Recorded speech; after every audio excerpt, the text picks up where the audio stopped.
Ça fait du bien de vous retrouver hein, après un week-end. J'ose croire que vous êtes un tout petit peu reposé quand même. Hein. On s'est reposé, ça d'ailleurs pas forcément reposé, nous sommes dans la continuité du travail, Hmm. mais avec parfois des petits arrêts pour repartir de bien comme ça. D'accord, on va ouvrir donc cette revue de presse avec le quotidien Le Messager. Nous ouvrons cette revue de presse ce matin par le quotidien Le Messager qui revient quand même sur la situation sécuritaire sans cesse préoccupante du Cameroun dans le septentrion. Le président de la République a donc refait la carte sécuritaire depuis quelque temps.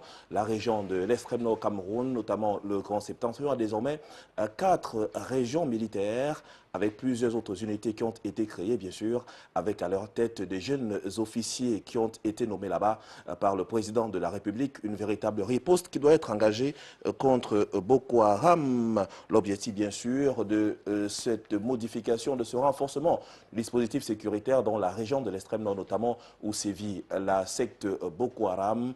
Il est question là-bas de coordonner mieux les activités sur le plan militaire et d'accompagner, bien sûr, les populations locales dans leurs différentes activités. On parle également de cette autonomisation, mais aussi du renforcement du dispositif militaire qui pourrait atteindre des proportions assez inquiétantes. On parle de ces populations-là qui accompagnent non seulement l'armée, qui est aujourd'hui, on parle dans l'ensemble de près de 3000 hommes, même si un chiffre exact au lendemain de cette modification de ce dispositif sécuritaire tel que vu par le président de la République n'est pas encore dévoilé. Donc pratiquement 3000 hommes sont en place pour contrer les avancées de cette secte-là, Boko Haram, qui depuis quelque temps marque quand même des points, mais les populations sont donc tenues de pouvoir donner toutes les informations nécessaires, nous rappelle le journal aujourd'hui de ce jour, pour permettre aux forces de défense et de sécurité nationale de faire face à cette nébuleuse. Et puis la vie dans les partis politiques ce matin dans le journal nous parle de l'Union des populations du Cameroun, la faction dite des fidèles, avec le congrès de l'UPC des fidèles et qui a donc été stoppé par le sous-préfet de l'arrondissement de Douala 1er, Jean-Marc Ekwambaga, parlait donc notamment de cette rencontre-là qui avait été sanctionnée au lendemain de celle du comité directeur mis en place avec le ministre en charge de l'administration territoriale et de la décentralisation, où d'ailleurs il fallait attendre un congrès qui viendrait donc de l'autre côté là, après ce comité directeur. Le sous-préfet de Douala 1er ne comprend pas comment est-ce qu'on peut organiser 2 congrès au sein des mêmes partis politiques, ce qui frise d'ailleurs les désordres urbains et même une certaine volonté de ne pas pouvoir prospérer dans la paix qui est si chère au Cameroun. C'est donc la raison pour laquelle il a atterri au cours de ses travaux afin de mettre fin à cela même avec quelques policiers qui avaient également pris place dans le cadre de cette intervention. Donc le congrès de l'UPC a tout simplement été annulé par l'autorité administrative, a donc été arrêté. On revient aussi également en éducation, cette fois-ci à la faveur de la rentrée scolaire, dans le journal Le Messager ce matin, avec les prix des manuels scolaires pour la rentrée scolaire 2014-2015, qui baisse pratiquement de 300 francs CFA. D'ailleurs, le ministre en charge du commerce, Luc Magloire Mbaga, a Tangana veille au grain et indique d'ailleurs que dans le fond, les manuels scolaires ne pourront pas subir une hausse des coûts. On parle de 2690 manuels scolaires qui ont donc les prix qui sont restés inchangé d'après la publication ce matin. Nous parlons également à la suite de ce journal avec l'anecdote qui parle également en sa grande une des exigences du groupe islamiste secte Boko Haram, avec ses exigences donc a été dit, en essayant de parcourir ces exigences-là.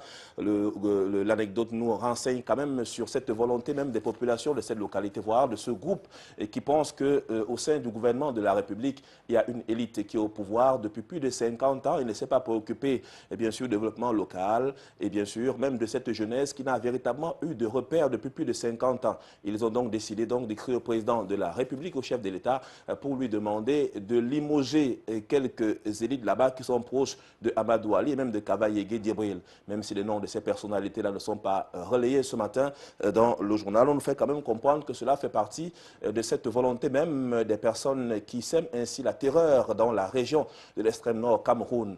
Et le journal poursuit également à travers ses revendications en indiquant que ces mêmes personnalités, même qui font partie du gouvernement de la République, qui sont aux affaires depuis plus de 50 ans, ont encouragé le gouvernement de la République à travers des décisions qui avaient été prises, mettant fin, bien sûr, à la circulation des motos-taxis dans la localité, parce qu'on indique là-bas que les membres de la secte Boko Haram circulent à bord des motos-taxis. Pourtant, le mototaxi, c'est une principale source de revenus pour la jeunesse dans cette localité.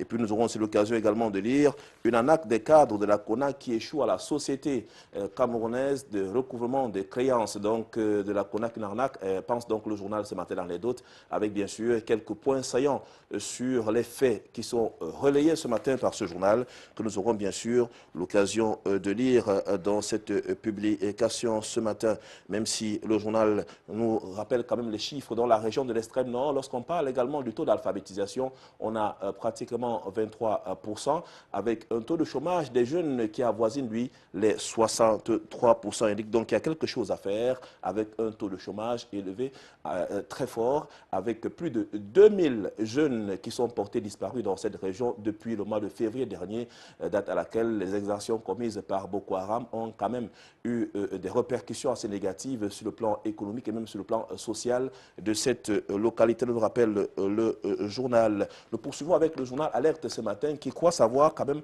le montant exact qui a été réclamé par Boko Haram, cette fois-ci au président de la République, Paul Biya. Il pense que Boko Haram, notamment à travers l'enlèvement de l'épouse du vice-premier ministre chargé des relations avec les assemblées, Amadou Ali, le Boko Haram demande donc 2 milliards de francs CFA. Une enquête également sur les factions de cette secte au Cameroun. On parle également de quelques enjeux forts. Les raisons sont évoquées ce matin. Et puis avec un dossier central qui parle des retraites au Cameroun. On parle également des retraites qui semblent être difficiles parce que les retraités rencontrent des difficultés de plus en plus. Il est un peu difficile pour eux de s'en sortir. Une situation pas toujours maîtrisée par cela même lorsque les promesses sont de plus en plus rallongées. Un autre élément nous intéresse ce matin.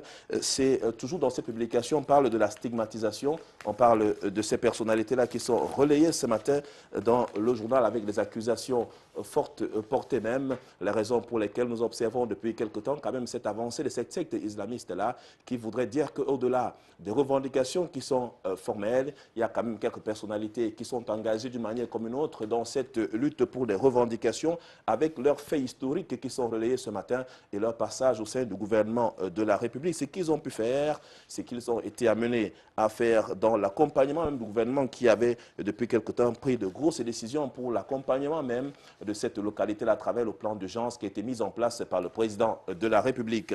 On nous parle également des droits de l'homme ce matin avec le Cameroun pense Kobela.